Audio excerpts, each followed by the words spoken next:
hükümetteki yöneticilerimizin öncelikle bireysellikten çıkıp konuya evrensel olarak bakmaları gerekiyor. Hani bazı olaylar dışarıda yaşanınca, farklı ülkelerde olunca konuya çok farklı yaklaşıyorlar. Hani atıyorum farklı bir ülkede, örneğin İspanya'da özerk bölge olunca ne hoş ne güzel diye bir bakış açısına sahipken bizim ülkemizde bu konu olduğu zaman direkt dışlıyorlar. Hani öncelikle kendi halklarını kabul etmeleri gerekiyor. Hani Kürt halkı var sonuçta. Onların değerleri, kültürleri var. Öncelikle onlara saygı duyacaklar. Ona göre bir aksiyon alırlarsa ve attıkları adımlarda da kararlı olurlarsa süreç bir sonuca varır. Öteki türlü yine 30 yıldır devam eden bir süreçtir. Ki bundan önce de 2015'lerde, 18'lerde yine bir barış süreci denildi. Ama bir sonuca varmadı. Hani seçim süreçleri girdi araya. Seçim süreçleri sonlanınca süreçleri de sonlandırdılar. Dediğim gibi bunu sadece seçime endeksleyip biz tekrar iktidara gelelim ya da meclisten birkaç kürsü alalım diye hareket ederlerse hiçbir sonuca varmaz. Süreçlerin her zaman iki tarafı olur, bir muhatabı olur. Bunu yine hükümetin kendisi ya da bu konuyla ilgilenen kurumlar kimlerse onların belirlemesi gerekiyor.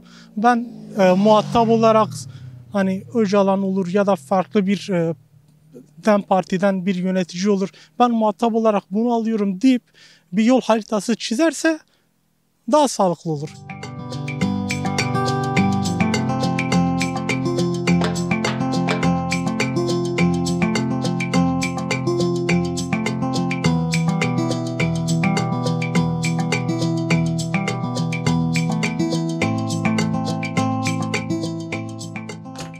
Tecrit kalkacak önce. Muhatap içeride. Şimdi dışarıda bir muhatap yok. Bir iki vekille, mecliste bir iki görevliyle ya da bir iki parti üyesiyle bu barış olmaz abi. 40 yıldır, 46 yıldır süren bir savaş var. 1000 yıllardır buralarda bir zulüm var. Bu muhatabı içeridedir abi. Durmadan hala siyasi soykırım yapıyor. Hala herkesi içeriye alıyor. Kayyumları atıyor. Ama bir barış adımı atılacaksa abi önce Rojava dahil olmak üzere tüm baskıları geri çekecek bir de muhatap var içeride. Bir muhatabımız var. Herkesin kabul gördüğü bir muhatap var. Onunla görüşecek abi. Şeffaf yaklaşması gerekiyor. Böyle yapamaz abi. Yani biri çıkıp barış naraları atıyor. Diğeri ya silahları bırakacaklar ya gömülecekler diyor. Bu böyle olmaz ki. Biri kötü yüzünü biri iyi yüzünü gösteriyor. İkisi de yapmacık zaten. Böyle ikiyüzlükle olmuyor. Çıkıp asıl muhatapla görüşecekler abi. Tecrit kalkacak ve siyasi tutasa bırakılacak abi. Bir düşünce özgürlüğüdür. Bugün kendi düşüncelerini ortaya koyduğu için binlerce insan içeride. Yüz binlerce insan içeride. Ne olacak bunların hali? Bugün barış oldu, barıştık. Bir sürü şehit var, ölen var, tutsak var. Ne olacak bunlar? Hepsi unutulmaz ki. Biraz o halkın duygularını okşamak için bırakacak abi o siyasi tutsakları.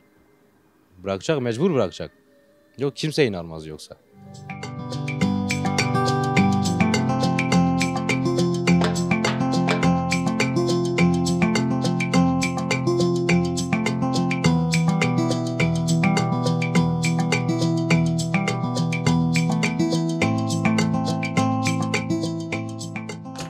Sadece sözde var yani. Bu bir fiile dönüştürülmedi. Bir fiil eylemi ortaya gelmedi.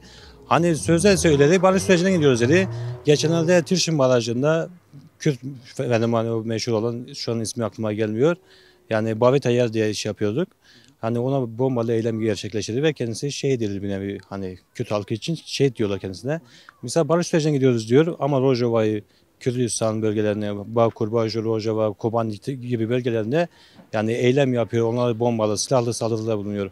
Ama bu yaptığı işte sözle fiilin birbirine uyuşmaması da hani. Böyle olunca da hani bir şey olmuyor. Hani millet buna sıcak bakmıyor. Hani yaptığı, söylediği sözle fiil olarak da orta gerçekleşirse millet bunu destekler hani. Onun dışında yani İslami yönden zayıflığı nasıl? İslam'ın sadece sözdür. Faizi olsun, şey olsun. Bunlar da diyor ki haramdır ama baktığın zaman Diyanet olsun, diğer kurumlar olsun, bankalar faizlere dönüyor sürekli.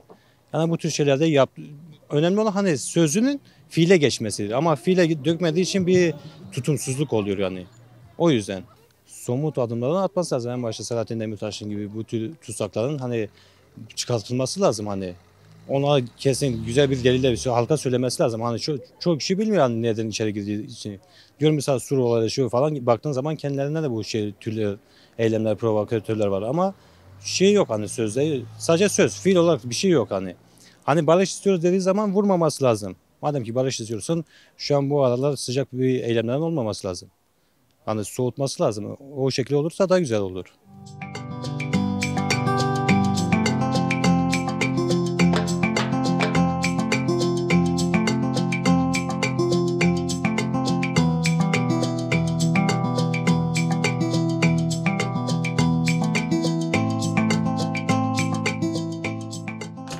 Şöyle söyleyeyim, çözüm süreci önceden de oldu bildiğimiz üzere. Yine aynı şeyler, yine aynı hikayeler. Bunlar daha doğrusu biraz hikaye kaçıyor. Halkın duygusuyla oynuyorlar biraz. Yumuşatmaya çalışıyorlar ama şimdi kimse çocuk değil, herkes görüyor olanı. Bu şekilde bir süre tek ilerlerler. Rojava'da hem baskı var hem burada cezaevlerinde gerçekten büyük bir baskı var. Tutsaklara zor şeyler yaşatıyorlar, bunları görüyoruz. Diyarbakır cezaevinde olanlar özellikle. Bir dil, bir halkın dili onun kültürü, benliğidir yani. Onu bir halktan almaya çalışıyorlar, alıyorlar da. Buna izin vermememiz lazım. Bizim üstümüze düşen mücadeleyi yapmamız lazım. Ancak bu şekilde bir yere varabiliriz. Halkın da iradesi yerinde olması lazım bence. 46-50 yıl diyelim biz. 50 yıldır savaş sürüyor. Bence bir savaş için yeteri süre. Artık bir yere gelinmesi gerekiyor. Ya ilk önce tecrit kaldırılacak abi. Sonra tutsaklar önemli yani. O tutsaklar niye orada? İnsan kendini savunduğu zaman içeriye atılması büyük bir hakarettir o halka. Onun geri alınması lazım. O tutsakların hepsinin salınması lazım önce. Tecritle kaldırılacak. Rojava'da bildiğin zulüm yapıyorlar. O zulüm de bitecek. Yoksa bu böyle ilerlemez.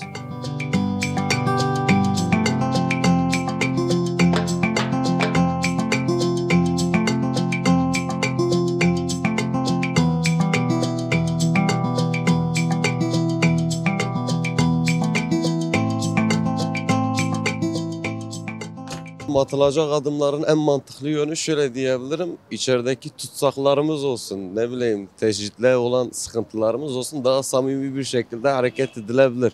Yani gönül isterdi daha refah bir şekilde yaşayalım ama ne yazık ki bu elde değil. İçeridekilerin hani orada abilerimiz de var, kardeşlerimiz de var, arkadaşlarımız da var. Şu anki olan zulüm, sıkıntıların bir an önce son bulmasını istiyoruz. Temennimiz o yani. Bakarsan şu an siyaset üzerinde de 50 tane adım atılıyor. Gerek Abdullah Öcalan çıksın, gerek o olsun, bu olsun. Selahattin Demirtaş mesela hala da herhangi bir sorun olmamasına rağmen hala da içeride hiçbir şekilde Avrupa yasasına bile normal şartlarda bir şey olmamasına rağmen gönül isterdiği daha çabuk bir şekilde bir düzene varalım. Çünkü refah seviyemiz şu an çok kötü bir durumda. Ekonomi olarak zaten batık durumdayız. Umarım düzelir. Genç olarak isteğimiz çok ya. Genç olarak ben mesela şu an iş yerinde çalışıyorum. Öğle 2'de gidiyorum, gece 2'ye kadar 12 saat çalışıyoruz. Ortalama 700-800 liraya. Mecbur çalışmak zorundayız. İş standartları desen zaten çok kötü. Ayda zaten 22 bin liraya bir gencin yaşaması mümkün değil. Bir yol parası bile 20 lira olmuş. Git gel 40 lira öyle hesap edelim. Yemek dışarıda hani bir genç olarak ben şu an arkadaşımla beraberim. Dışarıda oturup bir çay içemiyorum. Acaba diyorum hani eskiden bir lokantada bile oturduğum zaman biri geldiği zaman hani bizden olsun zihniyeti vardı. Şu an kafamızı yiyoruz hani bizi tanımasın, bizi görmesin diye bir hissiyat var içerimizde. Acaba öder miyiz diye bir kafa var. Hani genç olarak hiçbir hayal bile yok. Hani evlilik diye düşündüğümüz şey bile yok. Hani nasıl olacak, nasıl bitecek? Hayal yok yani. Geleceğe vaat edebileceğim bir şey yok diyebilirim senin için.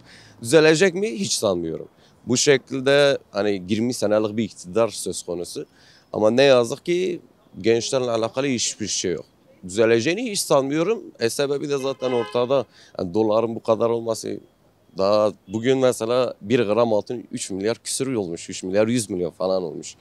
Bundan ben kaç ay önce 2 milyara yaparken şu an 3 milyara yapamıyorum.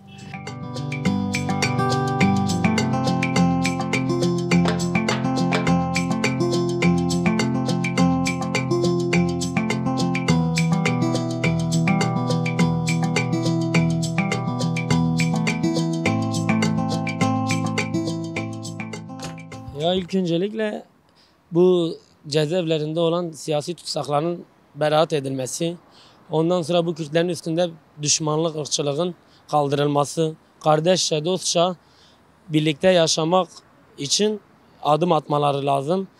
Ve ondan sonra Sayın Başkanımız Selahattin Demirtaş'ı da ilk öncelikle serbest bırakılması lazım. Ve Kürt bölgesinin de ayrı kendine göre bir nasıl desem, hani diyorlar ya, bir hareket olması lazım. Kendince özgürce yaşaması için. Mesela normalde korkuyorsun. Mesela şu an böyle yapmaktan korkuyorsun. Böyle yaptığın zaman hemen sabah şafak operasyonu yapılıyor. Niye diyorsan çıkıp kendimiz biliyoruz. Daha bundan bir ay önce baskın yedik. Kardeşim niye böyle yaptığı için sosyal medyada o yüzden şafak operasyonu yaptılar. Terörle mücadele tarafında aldılar. Ama bence yanlış bir şey bu. Çünkü bu bizim kendi işaretimiz, kendi özgürlüğümüzün işareti ve Kürtlerin işaretidir. Rojava'daki bu çatışmanın bitmesi lazım. Çünkü oradaki insanlar da Kürt ve Müslümandırlar. O yüzden dolayı yani bir an önce ateşkes ilanı vermeleri lazım. Kürtlerin büyüğü, lideri olarak görünen Sayın Öcalan'ın da serbest bırakılması lazım. Ve ondan sonra yani bu Kürt özgürlüğünün tecritini kaldırması lazım. Yani barış olursa kanlar da akmaz. İyi olur. Bütün yani Müslüman kardeşlerimiz ölmez. Her iki taraftan Müslüman çünkü. Türk-Kürt kardeşliği var.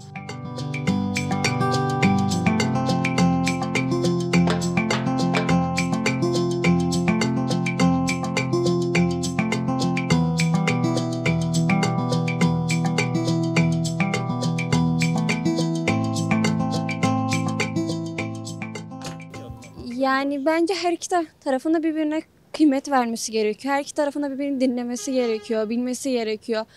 Yani bence bir tarafın dediği gibi olmalı. Her iki tarafın da dediği gibi olmalı. Yani bence yani Kürtlere şey yapılmaması gerekiyor. Bununla Kürt, Türk ayrım yapılmaması gerekiyor. Biz şu an burada ne Türk ayrımı yapıyoruz ne Kürt ayrımı yapıyoruz. Türklerin ilk başta Kürtlerin kimliğini bilmesi, tanıması lazım.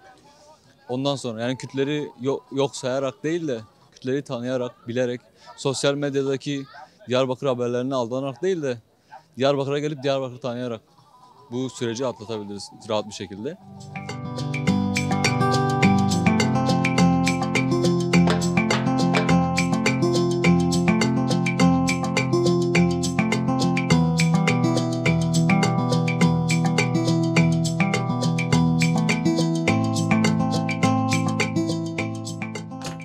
Somut bir adım atılması gerekiyor. Yani insanlar hasret kaldı gerçekten. Türkiye olarak çok zor bir süreç geçiriyor. İnsanların birlikte yaşayabilmesi için birbirini anlaması gerekiyor ama gerçek anlamda anlaması gerekiyor. Bir oyalama süreci var genel olarak. İnsanların birbirine tahammülü yok. Bu da ister istemez sıkıntı doğurabiliyor. Gönül ister ki bu sorunlar bitsin. Türkiye olarak el ele verip bu sorunların üstesinden gelip birlikte güzel bir yaşam inşa edebilmek. Biraz daha halkın içine inmesi gerekiyor. Halka anlaması gerekiyor. Yaşadıkları sorunları görmezden gelmemesi gerekiyor. Bunun dışında yapılacak çok adım var da. Sadece şu an için bunu söylemek istiyorum. Maalesef özgür bir ülke değil burası. İnsanlar dile getiremiyor sorunları. Bir sorun var, onu biliyorum. Çözülmesi gerekiyor. Yıllardır çözülmeyi bekleniyor. Yani iki tarafın da artık bir son vermesi gerekiyor buna. Sadece bunu söyleyebilirim. Bizim beklediğimiz bir barış, gerçek anlamda bir barış.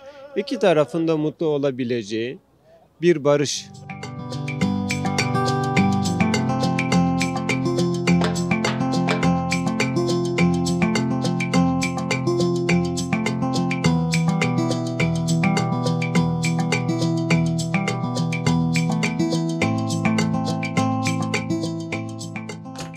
Bence artık normal insanlar gibi yaşamak bizim de hakkımızdır. Ben de Kürdüm ama Gürcistan'da yaşıyorum.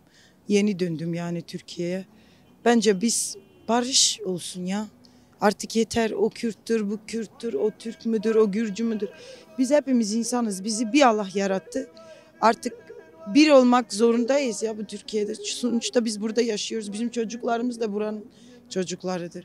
Onun için ben isterdim barış olsun yani. Barış olması için herkesi serbest bırakması lazım. Hele ki bizim Kürtleri serbest bırakın rica ediyoruz sizden. Artık bu hayata da biz de artık gülmeye öğrenelim yani. Sonuçta biz de insanız değil mi? Yani Türk dilinde okuyoruz, Türk dilinde şarkı da okuyoruz, konuşuyoruz. Daha ne yapabiliriz ki biz burada? Ama biz Kürtler her zaman güçlüyüz. Ne kadar da siz bizi tutsanız da, rehin de alsanız da biz yine güçlüyüz. Her zaman da güçlü olacağız. Bunu unutmayın.